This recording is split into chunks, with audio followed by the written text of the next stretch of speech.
Challenge ये है कि आप बताइए गाइस कि जो स्मोक है ये बर्न हो सकता है कि नहीं हो सकता है। तो गाइस आप मुझे इसका आंसर अभी कमेंट बॉक्स में बताइए। लेकिन फिलहाल तो गाइस मैं इस स्मोक को आपको इस टेबल में निकाल के दिखाता हूँ।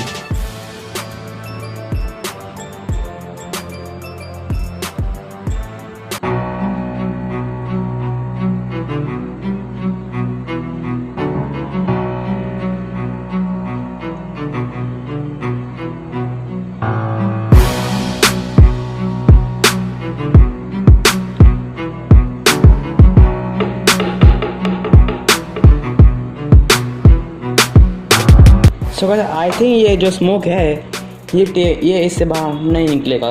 सो गाइस आपको ये बताने गाइस कि मैं इस स्मोक को बाहर कैसे निकालूंगा, मतलब गाइस मैं इसको बाहर निकालूंगा लेकिन इसको बर्न करके। सो गाइस आपको बताना है गाइस कि जो स्मोक है ये बर्न होगा कि नहीं होगा।